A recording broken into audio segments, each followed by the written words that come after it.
Files को resided करने के लिए on secondary storage.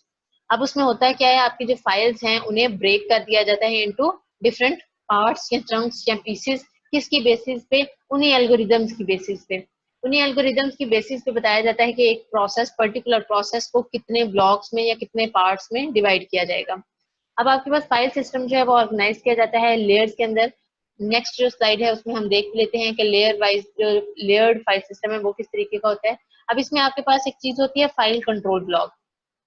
Her file के अगेंस्ट एक फाइल कंट्रोल ब्लॉक होता है, जिस तरीके से प्रोसेस के अगेंस्ट प्रोसेस कंट्रोल ब्लॉक होता है, जिसके अंदर प्रोसेस की सारी इंफॉर्मेशन होती है कि प्रोसेस कब स्टार्ट हुआ, कब इंटरप्ट जनरेट हुआ, कब उसकी प्रोसेस की जो स्टेट है वो सेव की गई, इंटरप्ट को हैंडल किया गया, दोबारा प्रोसेस रिस्टोर किया गया। जितने भी इंफॉर्मेशन आपकी पीसीबी में प्रोसेस के अगेंस्ट होती है, इसी तरीके से आपके फाइल्स के अंदर फाइल कंट्रोल ब्लॉक होता है, जहाँ पे फाइल्स के अबाउट सारी इंफॉर्मेशन होती है। मतलब कि आप फाइल की ऑनरशिप किसको है, उसकी परमिशन किस किस को है, किसको ऑथराइज हो सकती है, किस लोकेशन पे सेव है, उसका फिजिकल एड्रेस क्या है, लॉजिकल एड्रेस क्या है, ये आपका सारे का सारा फाइल कंट्रोल ब्लॉक में इंफॉर्मेशन एग्जिस्ट करती है। उसके बाद नेक्स्ट है आपके पास layered file system. Layered file system क्या होता है आपके पास? इसमें आपके पास लेयर्ड में काम होता है। जितना भी आपका डाटा है, जो आपकी फाइल है, उसे मल्टीपल लेयर्स में डिवाइड कर दिया जाता है, और हर जो अपर लेयर है वो अपनी लोअर लेयर का डाटा यूज करती है। फॉर एग्जाम्पल आपकी आईओ कंट्रोल के अंदर, यहाँ पे आपके पास आईओ कंट्रोल के अंदर इंफॉर्मेशन कहाँ से आ रही है? डिवाइसेस से, कि उसके अंदर आईओ कंट्रोल में डिवाइस ड्राइवर कौन से यूज हो रहे हैं, बाकी इंफॉर्मेशन क्या है। उसके बाद बेसिक फाइल सिस्टम पे जाएंगे तो आईओ की जो इंफॉर्मेशन है वो आपके पास मतलब क्या है कि आपका जितना भी लोअर लेवल के लेयर्स हैं वो सारी की सारी यूज होंगी अपर लेवल की लेयर्स के साथ, उनके इंफॉर्मेशन को एग्जीक्यूट करने के लिए। जो हायर लेयर के पास इंफॉर्मेशन आएगी वो प्रीवियस लेयर से आएगी कि पहले क्या क्या काम हुआ है उसके ऊपर, और मजीद उसके ऊपर क्या काम करना है, उसके अंदर क्या मॉडिफिकेशन करनी है।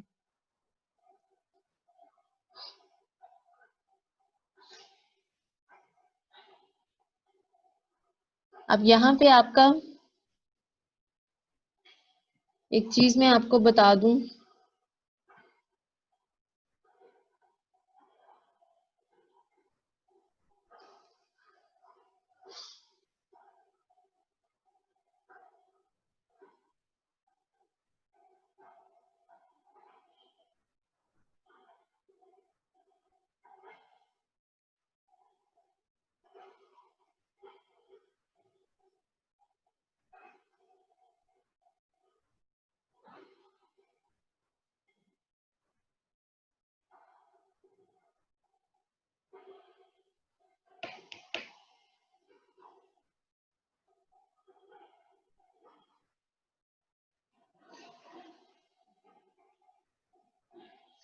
आपका यहाँ पे जो लॉजिकल फाइल सिस्टम है, लॉजिकल फाइल सिस्टम आपका मैनेज करता है Meta data. Meta data information कौन सी है? मैंने लास्ट क्लास में बताया था कि आपकी फाइल, एक तो फाइल का कंटेंट होता है जो कि उसका डाटा होता है। अब उस फाइल के अगेंस्ट जितनी भी इंफॉर्मेशन है कि उसकी लोकेशन क्या है, उस फाइल का नेम क्या है, उसकी प्रॉपर्टीज, आप फाइल के ऊपर राइट क्लिक करके प्रॉपर्टीज में जाकर जो डायलॉग बॉक्स अपीयर होता है वहां पे जितनी भी इंफॉर्मेशन होती है वो उस फाइल की मेटा डाटा होती है। तो यहाँ पे ये जो लॉजिकल फाइल सिस्टम है ये मैनेज करता है मेटा डाटा इन्फॉर्मेशन को। मेटा डाटा इन्फॉर्मेशन में आपके पास इंक्लूड क्या क्या करता है? फाइल सिस्टम की जितनी भी इंफॉर्मेशन है एक्सेप्ट द कंटेंट, उसका कंटेंट क्या है उसको छोड़ के बाकी सारा। उसके बाद आपका जो फाइल ऑर्गेनाइजेशन मॉड्यूल है, फाइल ऑर्गेनाइजेशन मॉड्यूल में क्या होता है? इसमें आपकी जो फाइल्स हैं उसकी इंफॉर्मेशन, उनके लॉजिकल ब्लॉक्स, उनके फिजिकल ब्लॉक्स, इन सब का इंफॉर्मेशन होती है इन फाइल ऑर्गेनाइजेशन मॉड्यूल में। इसके अलावा आपके फाइल ऑर्गेनाइजेशन मॉड्यूल में ट्रांसलेट करता है लॉजिकल ब्लॉक्स को फिजिकल ब्लॉक्स में, कि आपके लॉजिकल ब्लॉक्स के जो एड्रेसेस हैं उनको कन्वर्ट करता है इनटू फिजिकल ब्लॉक्स में। फाइल कंट्रोल ब्लॉक का पहले आपको बता दिया। उसके बाद नेक्स्ट है जी आपके पास virtual file system. Virtual file system क्या कहता है? जिस तरीके से आपके पास नॉर्मली जो आपके पास फिजिकल फाइल सिस्टम है जिस तरीके से काम करता है, इसी तरीके से आपका वर्चुअल फिजिकल फाइल सिस्टम काम करता है। इसमें होता क्या है कि आपका वर्चुअल फाइल सिस्टम प्रोवाइड करता है आपको object oriented way of implementing file system. Object oriented way of implementing file system मतलब कि आपके पास जो लिंक लिस्ट वगैरह पॉइंटर्स के थ्रू, इनके थ्रू जो काम किया जाता है वो आपको प्रोवाइड किया जाता है फाइल सिस्टम के अंदर भी। वही कॉन्सेप्ट आपका फाइल सिस्टम के अंदर भी यूज होता है कि फाइल सिस्टम में आप through pointers, through link list files को आपस में कनेक्ट करें। मतलब कि आपके फाइल्स को, मैंने पहले बताया कि फाइल को मल्टीपल ब्लॉक्स में डिवाइड करके डिस्क के ऊपर स्टोर किया जाता है, पूरी की पूरी फाइल को स्टोर नहीं किया जाता। तो जब फाइल्स को स्टोर करना है तो उसके अंदर भी कॉन्सेप्ट यूज किया जाता है, ऑब्जेक्ट ओरिएंटेड वाले कॉन्सेप्ट्स के आप पॉइंटर्स के थ्रू कर सकें, लिंक लिस्ट के थ्रू कर सकें, आपका डायरेक्ट एक्सेस के थ्रू कर सकें। आपके पास वो मल्टीपल, आगे हम पढ़ते हैं कि कौन कौन सी टेक्निक्स हैं। उसके अलावा आपके पास वर्चुअल फाइल सिस्टम अलाउ करता है वही सिस्टम कॉल इंटरफेस जो कि आपके पास फिजिकली यूज होता है, वही एपीआईज यूज होती हैं आपके पास different types of file systems में जो यूज होते हैं। एनएफएस में, एनटीएफएस में, मल्टीपल फाइल सिस्टम्स में आपके जो सिस्टम कॉल्स यूज होती हैं वही आपके पास वर्चुअल फाइल सिस्टम में भी यूज होती हैं। उसके बाद नेक्स्ट है जी हमारे पास डायरेक्टरी इंप्लीमेंटेशन। डायरेक्टरी इंप्लीमेंटेशन में हम दो तरह की इंप्लीमेंटेशन देखेंगे। एक आपके पास है जी लीनियर लिस्ट, दूसरी है आपके पास हैश टेबल। लीनियर लिस्ट क्या होती है? ये आपके पास सिंपल वे होता है, सिंपलेस्ट वे, फास्ट होता है आपके पास कि आप इंप्लीमेंट कर सकें लीनियर लिस्ट को। लीनियर लिस्ट में होता क्या है कि आपके पास जो फाइल नेम्स हैं वो पॉइंटर्स के थ्रू अटैच किए जाते हैं। मतलब कि एक जो डाटा ब्लॉक है वो पॉइंट कर रहे हैं नेक्स्ट उसका डाटा ब्लॉक। लीनियर लिस्ट आपके पास पहले, फिर दूसरा, फिर तीसरा, फिर चौथा, इस तरीके से आपके पास लीनियरली आपके पास डाटा सारे का सारा पड़ा होता है। आपके जो फाइल सिस्टम में, लीनियर फाइल सिस्टम में आपका जो नॉर्मली आपके पास लीनियर का कॉन्सेप्ट है कि एक के बाद दूसरा सिक्वेंशियली जो आपका होता है, इसी तरीके से आपके पास डायरेक्टरी इंप्लीमेंटेशन में लीनियर लिस्ट का क्या काम है? क्या आपके पास लीनियर लिस्ट में फाइल नेम्स आपको पॉइंटर्स के साथ अटैच किए जाते हैं जो कि पॉइंट करते हैं किसको? डाटा ब्लॉक को। एक data block next data block को। ये आपके पास सिंपलेस्ट वे होता है लीनियर लिस्ट को इंप्लीमेंट करने का, इजिएस्ट वे। टाइम कंज्यूमिंग होता है एग्जीक्यूट करने के लिए। क्यों? क्योंकि आपके पास फॉर एग्जाम्पल आपकी जो फाइल है, फाइल आपकी 4 ब्लॉक्स हैं उसके। फॉर एग्जाम्पल आपके पास एक फाइल है, उसके 3 ब्लॉक्स हैं, तो हमने जो ब्लॉक B2 है उसे एक्सेस करना है। तो लीनियर लिस्ट में क्या होगा? पहले ब्लॉक 1 सर्च होगा, वो नेक्स्ट जो ब्लॉक है उसका पॉइंटर एड्रेस करेगा और फिर आपका जो ब्लॉक 2 है वो सर्च होगा। तो आपके पास टाइम कंज्यूमिंग होता है एग्जीक्यूट करने के लिए किसको? लीनियर लिस्ट को, क्योंकि ये सिक्वेंशियली काम कर रही होती है। उसके बाद नेक्स्ट है जी आपके पास हैश टेबल। हैश टेबल क्या कहता है? ये भी आपके पास लीनियर लिस्ट के साथ ही काम करता है। लीनियर लिस्ट के साथ कैसे काम करता है? आपके पास data structure, hash data structure को यूज किया जाता है विद द लीनियर लिस्ट। इसमें होता क्या है कि आपकी जो डायरेक्टरी सर्च टाइम है उसको डिक्रीज किया जाता है। जो पीछे था आपके पास सिक्वेंशली, आपका लीनियर लिस्ट में सिक्वेंशियल काम हो रहा था, यहाँ पे आपके पास वो क्या करेगा? डिक्रीज कर देगा डायरेक्टरी सर्च टाइम। अब इसमें एक प्रॉब्लम आ जाती है कोलिजन की। कोलिजन क्या कहती है? कोलिजन आपके ऐसा प्रोसेस होता है, ऐसी सिचुएशन होती है, ऐसी कंडीशन होती है जहां पे आपके पास 2 फाइल्स नेम एक ही लोकेशन को एक्सेस कर रहे होते हैं। मतलब क्या है? फॉर एग्जाम्पल आपके पास कुछ नंबर्स हैं, हम अज्यूम कर लेते हैं आपके पास फॉर एग्जाम्पल 2, 3, 4, ये कुछ नंबर्स हैं। अब ये नंबर्स आपके पास फॉर एग्जाम्पल मजीद फॉर ये इंडेक्स हैं किसके? फाइल्स के, कि इन इन इंडेक्स पे ये फाइल्स स्टोर होनी है। ये कोई 4 फाइल्स हैं, फाइल्स के ब्लॉक्स हैं, कुछ भी है ये इन लोकेशंस पे स्टोर होनी है। ये मैंने इंडेक्स दे दिए हैं। तो यहाँ पे क्या होगा आपके पास? ये 1, 2, 3, 4। तो यहाँ पे होगा क्या? आपके पास जो पहली फाइल है वो 2 इंडेक्स पे, जो दूसरी फाइल है वो 3 पे, जो तीसरी फाइल है वो आपकी 4 पे। अब चौथी फाइल जो है वो भी कहाँ पे आ गई? 4th इंडेक्स पे। तो 4th इंडेक्स पे तो ऑलरेडी मेरी कोई फाइल मौजूद है। तो यहाँ पे होगा क्या? ये कोलिजन आ गई है। कोलिजन क्या है? कि आपके पास 2 फाइल्स एक ही लोकेशन को एक्सेस करती हैं, अपनी फाइल को, अपने डाटा को स्टोर कराने के लिए। अब यहाँ पे आपके पास सोल्यूशन क्या आता है? यहाँ पे लीनियर प्रॉबिंग का सोल्यूशन आता है। लीनियर प्रॉबिंग क्या कहती है कि नेक्स्ट आप देखें तो जो भी नेक्स्ट वाला फ्री ब्लॉक होगा वहां पे डाटा स्टोर कर दें। फॉर एग्जांपल हमारे पास यहाँ पे एक और ब्लॉक है, तो ये जो फाइल है ये यहाँ पे पर्टिकुलर फाइल इस स्टोरेज पे, इस लोकेशन पे सेव हो जाएगी। अब फॉर एग्जांपल हमारे पास एक और है 5 लोकेशन की, तो 5 लोकेशन भी ऑलरेडी फिल्ड है। तब क्या होगा, आपके पास फॉर एग्जांपल लिस्ट भी खत्म हो गई है, आपके पास नेक्स्ट कोई भी फ्री अवेलेबल कंटीजियसली नेक्स्ट कोई भी फ्री लोकेशन अवेलेबल नहीं है, तो क्या होगा, आपकी लिस्ट दोबारा से स्टार्टिंग से सर्च करना स्टार्ट करेगी। फॉर एग्जांपल आपके पास यहाँ पे खाली है जगह, तो यहाँ पे स्टोर कर दिया जाएगा आपकी नेक्स्ट फाइल। अगर ये भी ना खाली होती तो क्या होता है, नेक्स्ट चेक करता है। इसी तरीके से आपकी सारी की सारी फाइल को सर्च किया जाता, किसके लिए, ताकि डाटा को स्टोर कराया जाए। ये बुलियन की हैश टेबल के अंदर सोल्यूशन है लीनियर प्रोबिंग का। अब आपके पास जो हैश टेबल है वो फिक्स्ड साइज होता है। ये आपके पास आ गया डायरेक्टरी इंप्लीमेंटेशन, जो कि हमने देखी, एक लीनियर लिस्ट है, दूसरी हैश टेबल्स है। उसके बाद नेक्स्ट है जी आपके पास एलोकेशन मेथड। जो पीछे मैंने बात की थी कि आपकी जो फाइल्स हैं वो डिस्क के ऊपर स्टोर की जाती हैं। फाइल्स को मल्टीपल ब्लॉक्स में डिवाइड कर लिया जाता है और उन ब्लॉक्स को एलोकेट कर दिया जाता है अकॉर्डिंग टू द टेक्निक। अब वो टेक्निक्स कौन सी, एलोकेशन मेथड्स कौन से हैं, वो दो तरह के होते हैं। एक आपके पास कंटीजियसली, दूसरा आपके पास नॉन कंटीजियस। कोई मुझे बताएगा, हम पहले भी पढ़ चुके हैं, कंटीजियस और नॉन कंटीजियस में डिफरेंस क्या था? एनीवन? कंटीजियस और नॉन कंटीजियस में डिफरेंस क्या था? हम ये अपनी पेजिंग वाले चैप्टर में पढ़ चुके हैं।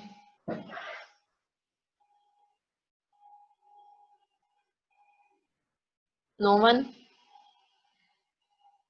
कंटीजियस आपके पास, क्लास उधर जाए, सिर्फ पेपर देने के लिए तो नहीं पढ़ना होता, कुछ नॉलेज लेने के लिए भी पढ़ लिया करे मेरा बेटा। चलें जी, आपके पास कंटीजियस और नॉन कंटीजियस में डिफरेंस क्या है? आपके पास कंटीजियस कंटिन्यूसली डाटा स्टोर किया जाता है। फॉर एग्जांपल आपके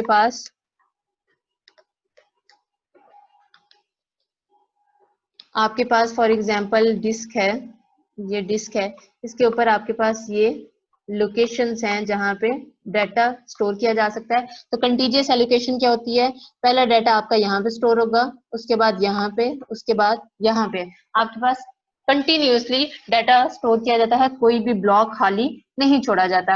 और नॉन कंटीजियस क्या है, फॉर एग्जांपल आपने यहाँ पे कोई डाटा स्टोर किया, उसके बाद आप यहाँ पे स्टोर कर सकते हैं, उसके बाद आप यहाँ पे स्टोर कर सकते हैं, ये आपके पास क्या होती है, नॉन कंटीजियस। तो यहाँ पे भी एलोकेशन मेथड्स में भी हम 3 तरह के पढ़ने लगे हैं, 2 तरह के, कंटीजियस एलोकेशन और नॉन कंटीजियस एलोकेशन। और नॉन कंटीजियस एलोकेशन में मजीद आपके पास 2 टाइप्स हम पढ़ेंगे, एक आपके पास है लिंक्ड एलोकेशन, दूसरी आपके पास इंडेक्स्ड एलोकेशन।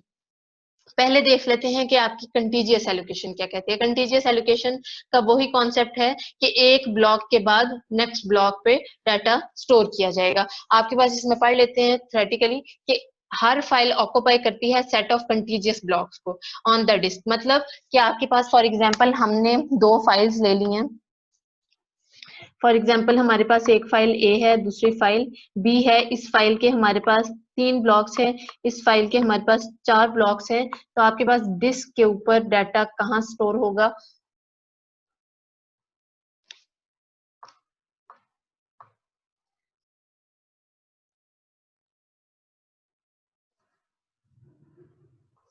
ओके जी, हमने डिस्क बना ली। डिस्क में आपके पास कुछ लोकेशंस हैं जहां पे आपके पास डाटा स्टोर होगा। अब कंटीजियस में किस तरीके से होगा, फॉर एग्जांपल इसका जो स्टार्टिंग पॉइंट है, स्टार्टिंग पॉइंट आपके फॉर एग्जांपल हम कह देते हैं 1 है, और इसका स्टार्टिंग पॉइंट हम कह देते हैं जी फॉर एग्जांपल 7 है। तो ये स्टोर कैसे होगा, जो ए फाइल का डाटा है स्टार्टिंग पॉइंट क्या है 1, तो 0 से स्टार्ट होकर ये 1 आपका यहाँ से डाटा सेव होना स्टार्ट होगा। एक फाइल के ऊपर एक फाइल के जितने भी ब्लॉक्स हैं वो कंटीजियसली डाटा स्टोर करेंगे।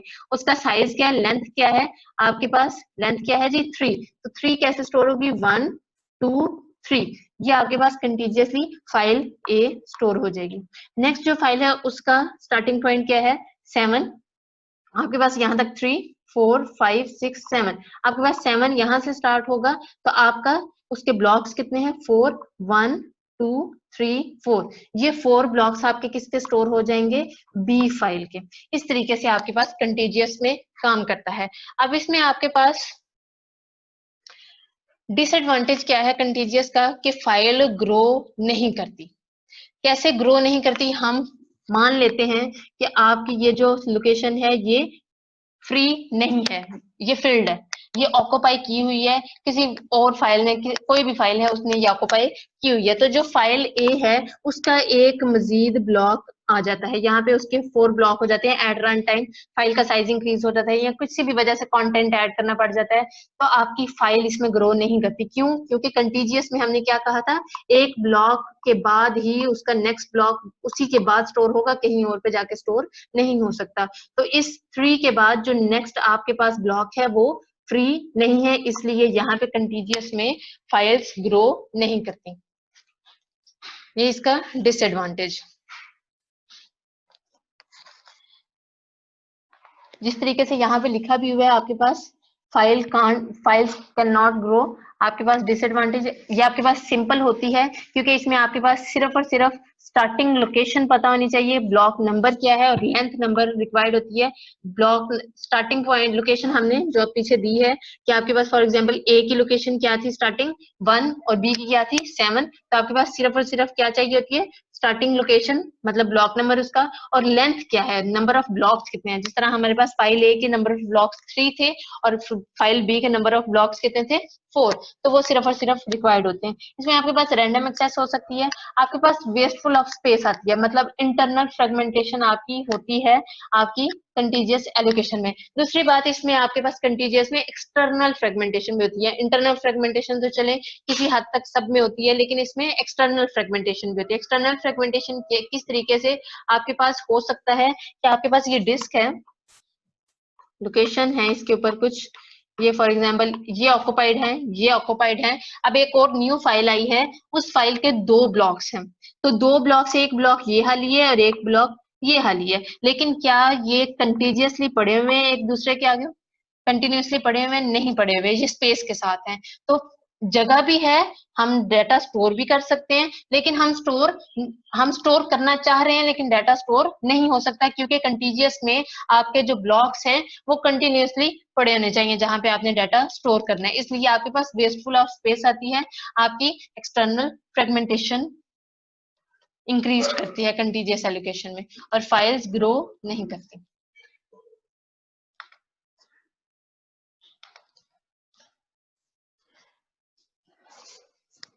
अब आपके पास यहाँ पे कंटीजियस एलोकेशन की मैपिंग है लॉजिकल टू फिजिकल, कि आपके पास लॉजिकल एड्रेस फॉर एग्जांपल 512 है तो उसके लिए कौन कौन से फिजिकल एड्रेसेस होंगे वो कैलकुलेट किए हुए कि ब्लॉक्स जो एक्सेस कर रहे हैं वो इज इक्वल टू होने चाहिए आपके पास स्टार्टिंग एड्रेस और आपके पास जो डिस्प्लेसमेंट है into R blocks. R blocks मतलब डिस्प्लेसमेंट आपकी मतलब कि आपके जो ब्लॉक्स ऑक्युपाई किए जा रहे हैं उनके दरमियान स्पेस कितनी है आपके पास, ये logical to physical calculation. For example अब यहाँ पे हम देख लेते हैं फाइल है, फाइल डिफरेंट फाइल्स हैं, काउंट फाइल है, टीआर फाइल है, मेल फाइल है, लिस्ट फाइल है, एफ फाइल है, तो वो एलोकेट किस तरीके से किए हैं। जैसे हमने पीछे देखा कि काउंट फाइल क्या है, उसकी काउंट फाइल का स्टार्ट क्या है 0, तो यहाँ पे 0 से लेकर उसकी लेंथ क्या है 2, तो 0 से लेकर 2 काउंट फाइल ने ऑक्युपाई कर लिया। उसके बाद टीआर फाइल है, टीआर फाइल के स्टार्टिंग पॉइंट क्या है 14 और उसकी लेंथ क्या है 3, तो 14 से शुरू होकर 1 2 3, ये आपके पास टीआर फाइल ने ऑक्युपाई कर ली स्पेस। इसी तरीके से बाकी सारी की सारी फाइल्स भी ऑक्युपाई करेंगी लोकेशंस को। ये आपके पास डायरेक्टरी है, डायरेक्टरी में क्या होता है कि आपका कंटीजियस में स्टार्टिंग एड्रेस और लेंथ जो अगली टाइप्स होंगी उसमें डायरेक्टरी में सिर्फ कोई एक इन्फॉर्मेशन होगी, वो देख लेते हैं कौन सी होंगी। अब आपके कंटीजियस में आपके पास सिर्फ और सिर्फ स्टार्टिंग पॉइंट और उसकी लेंथ होती है, और ये आपके पास हार्ड डिस्क एक्चुअली इस तरीके से नहीं होती। हार्ड डिस्क में आपके पास क्या होते हैं प्लेटर्स होते हैं, प्लेटर्स के ऊपर आपके पास ट्रैक्स होते हैं, ट्रैक्स के ऊपर सेक्टर्स होते हैं और उन सेक्टर्स के ऊपर आपके पास डाटा स्टोर किया जाता है। जो फाइल्स के आपके ब्लॉक्स होते हैं वो सेक्टर्स के ऊपर स्टोर किए जाते हैं, तो हम मान लेते हैं कि ये हमारे पास सेक्टर्स ही हैं। ये आपके पास कंटीजियस की एग्जाम्पल जो हम पीछे भी देख चुके हैं। उसके बाद नेक्स्ट है जी लिंक्ड एलोकेशन। लिंक्ड एलोकेशन कैसे काम करती है? लिंक्ड एलोकेशन आपके पास जिस तरीके से नॉर्मली लिंक लिस्ट काम करती है, लिंक लिस्ट आपके किसके अंदर, आपके जो प्रोग्रामिंग आप लोग करते हैं उसमें जो लिंक लिस्ट का कॉन्सेप्ट यूज किया जाता है वही कॉन्सेप्ट यहाँ पे यूज होगा। आपके पास हर फाइल जो है वो लिंक लिस्ट होगी डिस्क ब्लॉक के साथ। ब्लॉक्स आपके स्कैटर्ड भी हो सकते हैं, आपके कंटिन्यूअस भी हो सकते हैं, किसी भी जगह पे आपके पास डिस्क पे पड़े हो सकते हैं। अब उसमें होता क्या है, आपके पास ब्लॉक होता है, ये आपके पास ब्लॉक में आपके पास एक पार्ट डाटा का होता है और दूसरा किसका होता है, पॉइंटर का होता है। तो यहाँ पे भी वही बात है कि लिंक्ड एलोकेशन में आपका एक ब्लॉक में एक पार्ट आपका डाटा का होगा और दूसरा पॉइंटर का होगा। अब देख लेते हैं कि वो काम किस तरीके से करेगा। ये आपके पास आ गया। लिंक्ड एलोकेशन में आपके पास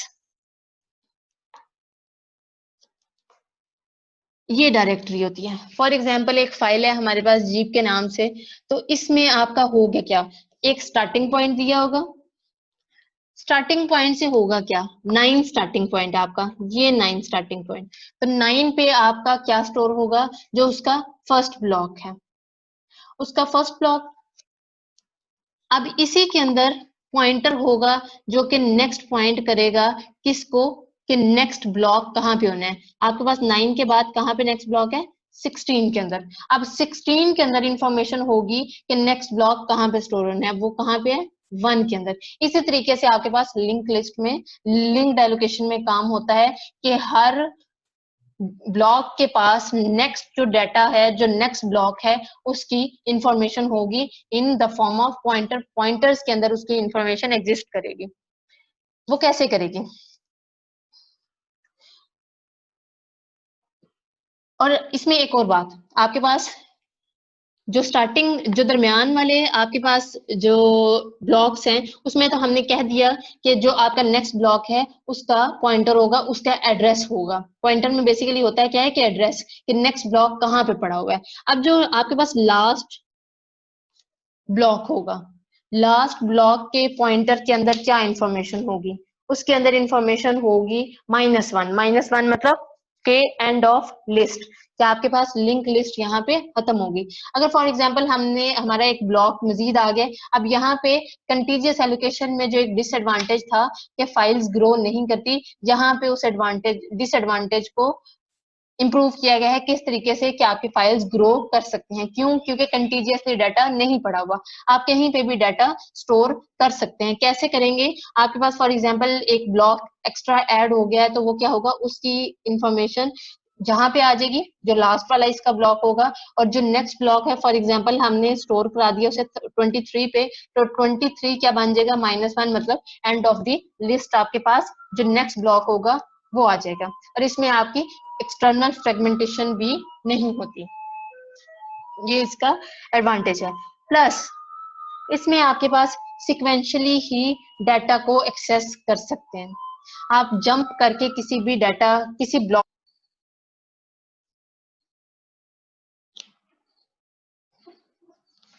ओके जी, हम लिंक्ड एलोकेशन पढ़ रहे थे। लिंक्ड एलोकेशन में आपके पास फाइल ग्रो होने का मैंने बता दिया, डायरेक्ट एक्सेस नहीं हो सकती, सिक्वेंशली एक्सेस होगी, ये भी मैंने बता दिया। इसमें आपके पास फाइल्स ग्रो कर सकती हैं, ये भी मैंने बता दिया। प्लस एक्सटर्नल फ्रेगमेंटेशन इसमें नहीं होती। एक्सटर्नल फ्रेगमेंटेशन क्यों नहीं होती, क्योंकि कंटीजियस जब डाटा स्टोर ही नहीं करना, तो जहां पे भी कोई ब्लॉक खाली होगा, फॉर एग्जांपल हम सपोज कर लेते हैं कि हमारे पास ये सारी की सारी स्पेस जो है ये फिल्ड हो चुकी हैं, आपके पास ये स्पेस फिल्ड हो चुकी है, आपके पास 3 स्पेस बची है। आपके पास ये वाला जो ब्लॉक है ये फ्री है अभी तक, तो एक कोई ब्लॉक आया है तो वो उसे हम ये ब्लॉक दे देंगे, क्योंकि हमारे पास जब लोकेशन भी है और उसे चाहिए भी एक ही ब्लॉक, तो हम ये उसे दे देंगे। तो हमारे पास एक्सटर्नल फ्रेगमेंटेशन लिंक्ड एलोकेशन में नहीं होती। इसमें फ्री स्पेस ऑफ मैनेजमेंट काम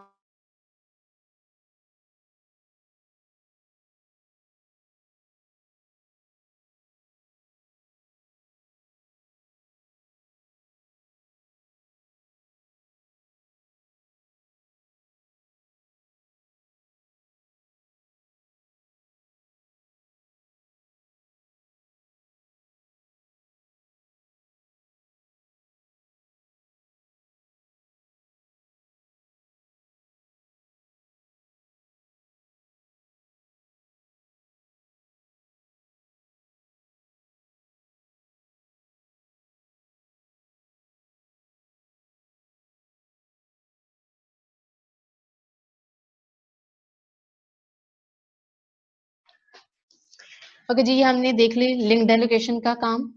उसके बाद नेक्स्ट है जी आपका लिंक्ड एलोकेशन, आपके पास नॉन कंटीजियस थी। उसके बाद नेक्स्ट है जी आपके पास,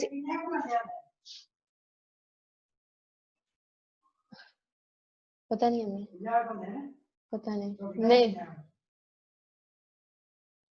हमें दस नहीं है, क्लास लीला दस नहीं है।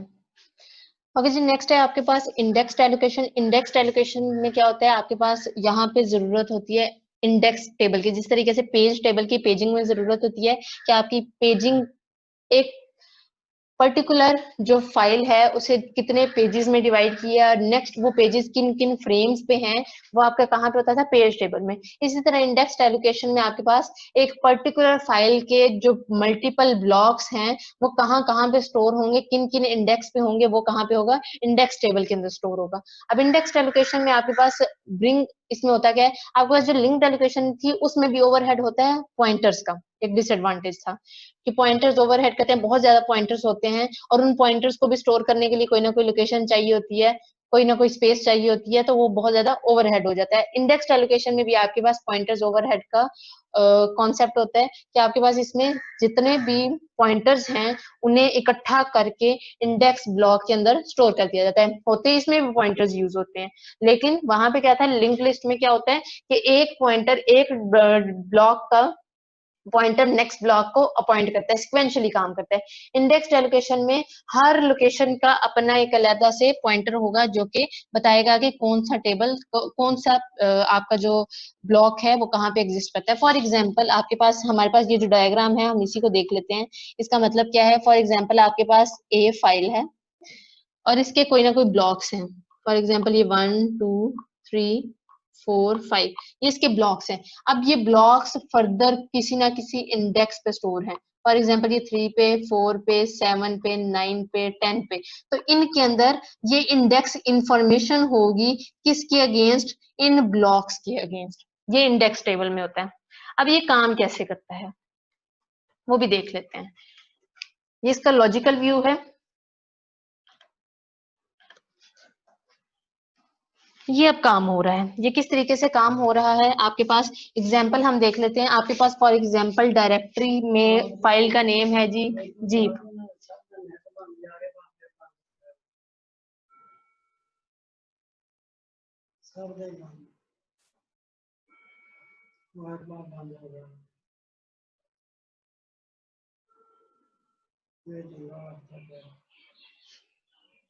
हेलो, नहीं बिजली भी बंद हो सकती है, काम जो लग गया है।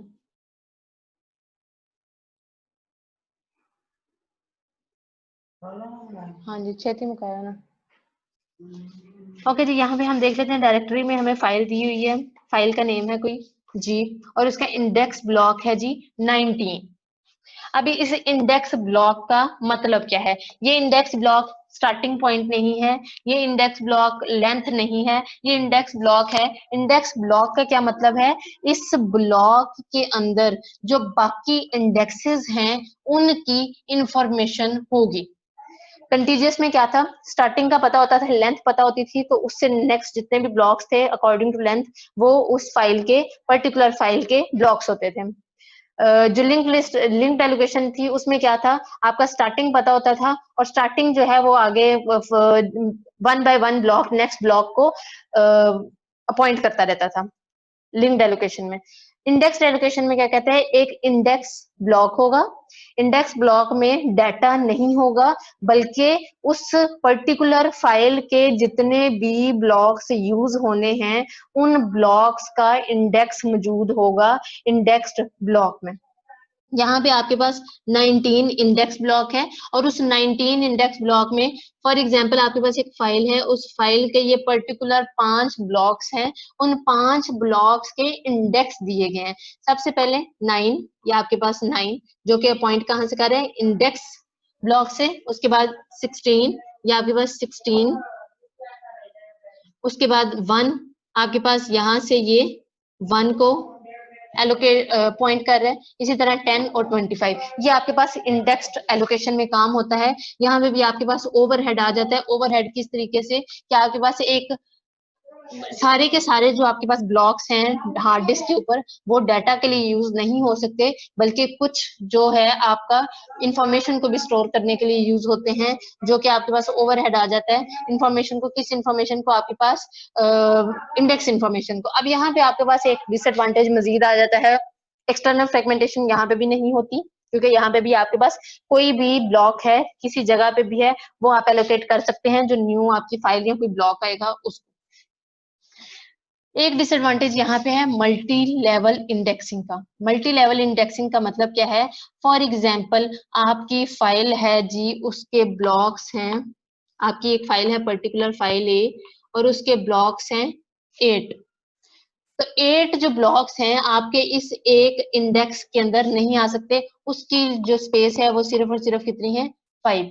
तो आपके जो 8 - 5 जो आपके रिमेनिंग 3 होंगे वो कहाँ जाएंगे? उनके लिए एक आपको मजीद ब्लॉक लेना पड़ेगा, एक और इंडेक्स ब्लॉक, जहां पे उसका डाटा स्टोर करेंगे।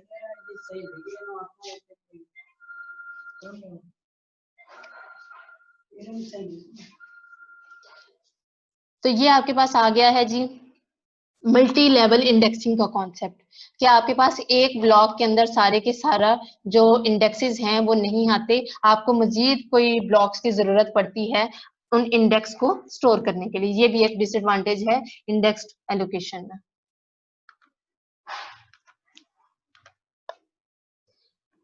उसके बाद है जी next free space management. Free space management क्या कहती है? ये कहती है कि आपके पास कुछ फाइल्स हैं,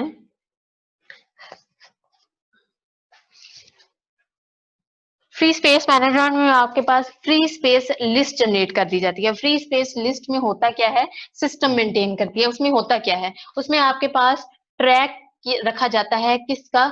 फ्री स्पेसेस का। जितने भी फ्री ब्लॉक्स हैं उनकी लिस्ट जनरेट कर ली जाती है, जो कि अभी तक एलोकेट नहीं किए गए, डायरेक्टरी को या फाइल को एलोकेट नहीं हुए, उन सब की लिस्ट जनरेट कर ली जाती है और उनका ट्रैक रखा जाता है।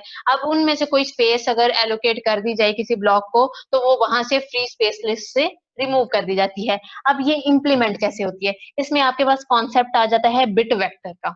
बिट वेक्टर क्या कहती है कि आपके पास जो फ्री स्पेस लिस्ट है उसे इंप्लीमेंट किया जाता है बिट मैप से या बिट वेक्टर से। बिट मैप होता क्या है? आपके पास जो हर ब्लॉक है, हर एक ब्लॉक, ईच ब्लॉक आपका रिप्रेजेंट किया जाता है बाय 1 बिट, मतलब कि उसकी जो स्पेस है, उसका जो साइज है वो कितना है? 1 बिट।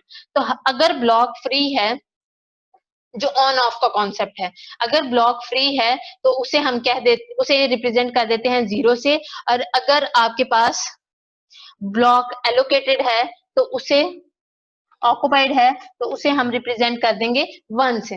ये आपके पास स्कीम पहले से आपने डिफाइन करनी होती है कि आप 1 किसे कह रहे हैं और 0 किसे कह रहे हैं। कि आपके पास फ्री को आप 1 कह रहे हैं या फ्री को आप 0 कह रहे हैं, ये आपने पहले से बतानी होती है। अब आपके पास फॉर एग्जाम्पल हम कंसीडर कर लेते हैं, आपके पास एक डिस्क है जहां पे आपके पास ब्लॉक्स हैं जी 2, 3, 5, 6। ये हम सिर्फ और सिर्फ 6 तक लेते हैं। तो अब इसकी जो फ्री स्पेस बिट मैप है वो किस तरीके से जनरेट किया जाएगा? ये वाले जो हमारे पास ब्लॉक्स हैं ये इस टाइम पे फ्री हैं। तो जो फ्री हैं उसके अलावा वाले जो ब्लॉक्स हैं, फ्री को हमने क्या करना है? 0 से रिप्रेजेंट, और 1 को हमने किससे करना है? ऑक्युपाइड जो है। तो हमारे पास इससे पहले कौन से हमारे पास जो वेक्टर्स हैं अभी यहाँ पे जो नहीं है, जो फ्री लिस्ट में नहीं है, वो कौन कौन से हैं? 0 और 1 वाला। तो 0 और 1 वाले को हम ऑक्युपाइड है उन्हें किससे रिप्रेजेंट करेंगे? 1, 1 से। आगे हमारे पास 2 आ गया, 2 हमारे पास फ्री है, फ्री को हमने किससे रिप्रेजेंट करना है? 0 से। आगे हमारे पास 3 भी फ्री है 0 से। 4 हमारे पास फ्री नहीं है, वो ऑक्युपाइड है।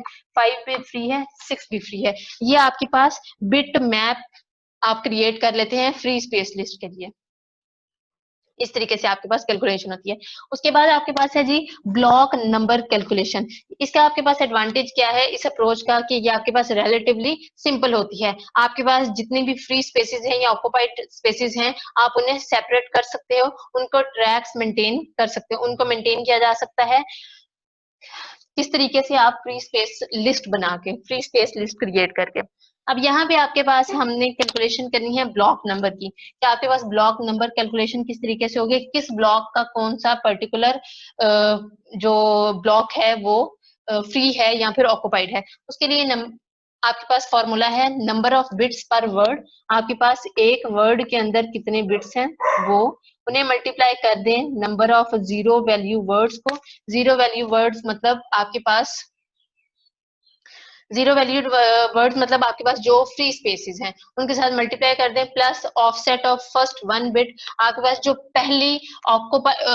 पहली फ्री नहीं पहली ऑक्युपाइड आपके पास वन से रिप्रेजेंट करते हैं, जो पहली ऑक्युपाइड स्पेस होगी उसका ऑफसेट ऐड अप कर देना, तो ये आपके पास ब्लॉक नंबर कैलकुलेशन जनरेट हो जाएगी।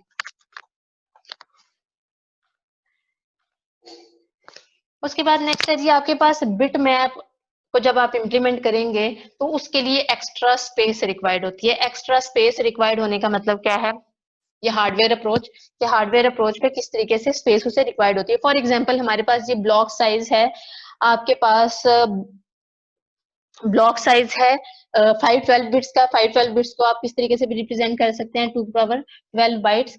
उसके बाद आपके पास डिस्क साइज है 1.3 GB की, उसे हम रिप्रेजेंट कर सकते हैं 2 की पावर 30 बाइट्स, 1 गीगाबाइट को। उसके बाद आपने अब यहाँ पे बिट मैप जो कैलकुलेशन है वो किस तरीके से निकालनी है। आपका जो बिट मैप है उसे कितनी स्पेस रिक्वायर्ड है, आपने उसे डिनोट कर दिया है n से, तो वो निकलेगी कैसे, आपने डिस्क साइज को डिवाइड कर देना है ब्लॉक साइज के, तो आपके पास जो भी आंसर आएगा, आपके पास 2 की पावर 18 बिट्स आई है तो वो हम कह देते हैं कि 32 किलो बाइट्स हैं। तो ये स्पेस आपको रिक्वायर्ड होती है किसी भी, अगर ब्लॉक साइज आपके पास 2 की पावर 12 बाइट्स हैं और डिस्क साइज आपके पास 2 की पावर 30 है, 1 गीगाबाइट है, तो आपके पास 2 की पावर 18 बिट्स रिक्वायर्ड हैं उस डाटा को स्टोर करने के लिए, उसका बिट मैप क्रिएट करने के लिए। बिट मैप क्या था, 0010 जो पीछे हमने क्रिएट किया, उसे क्रिएट करने के लिए इतनी स्पेस रिक्वायर्ड होगी। अब आपके पास कंटीजियस फाइल के लिए इंप्लीमेंट करना इसे इजी होता है। लिंक लिस्ट के लिए आपके पास इसमें फ्री लिस्ट्स आ जाती हैं कि आपके पास जो कंटीजियस जो स्पेसेस हैं वो इजीली गेट नहीं की जा सकती, और इसमें भी आपके पास एक्सटर्नल फ्रेगमेंटेशन का कॉन्सेप्ट नहीं आता, क्योंकि फ्री स्पेस मैनेजमेंट में जहां पे भी कोई आपके पास फ्री ब्लॉक है उसे एलोकेट कर दिया जाता है। उसके बाद इसमें आपके पास आ जाता है ग्रुपिंग। ग्रुपिंग का कॉन्सेप्ट क्या कहता है, आपका ग्रुपिंग इसमें क्या कहता है कि आप स्टोर कर दें एड्रेसेस को, जितने भी आपके फ्री ब्लॉक्स हैं, एन फ्री ब्लॉक्स हैं, उन सब को जिस तरह से इंडेक्स लोकेशन में था, इंडेक्स्ड एलोकेशन में जिस तरीके से था यहाँ पे,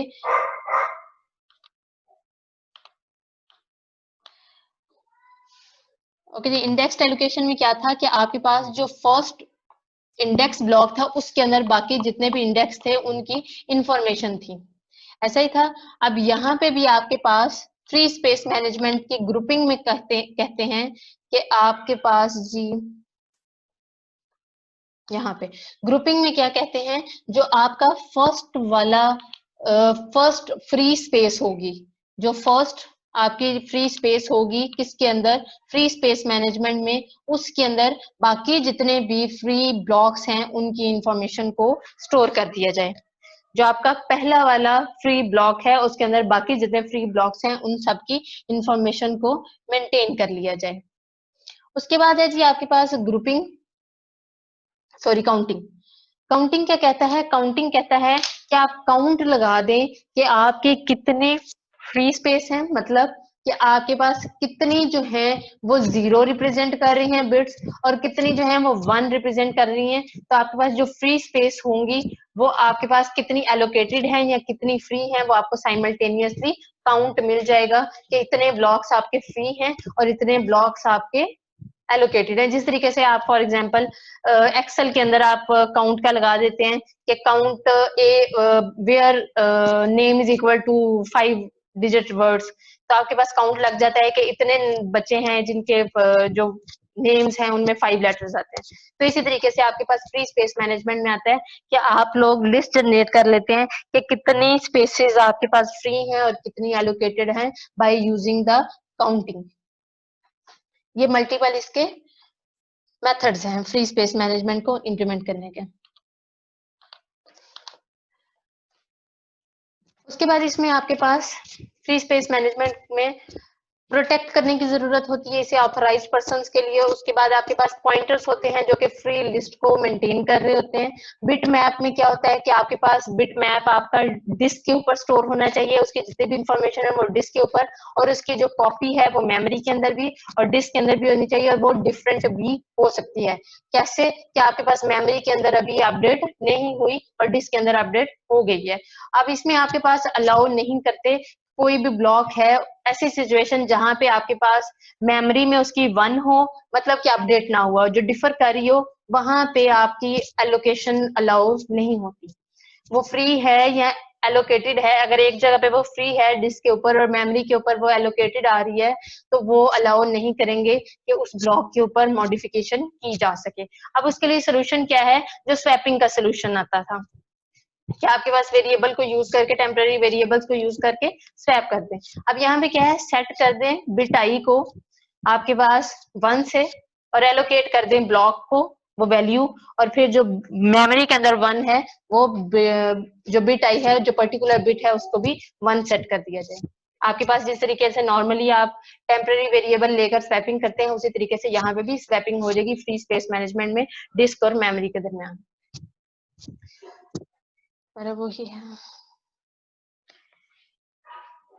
ये। अब आपके पास लिंक्ड फ्री लिस्ट है डिस्क के ऊपर, क्या आपके पास किस तरीके से मेंटेन की जाती है फ्री स्पेस लिस्ट को। क्या आपके पास जो फर्स्ट वाली जो लोकेशन है वो मैप की जाती है हेड के थ्रू, और नेक्स्ट जो है वो फर्दर उसके पॉइंटर्स पॉइंट करते हैं, एक पिछले का पॉइंटर नेक्स्ट जो ब्लॉक है उसको पॉइंट करता है कि कौन कौन सी डिस्क जो आपके पास फ्री स्पेसिस हैं वो अवेलेबल है। यहाँ पे आपके पास 2 अवेलेबल है, 3 4 5, इस तरीके से आप लोग उसे पॉइंट करके थ्रू पॉइंटर्स लिस्ट जनरेट की जा सकती है।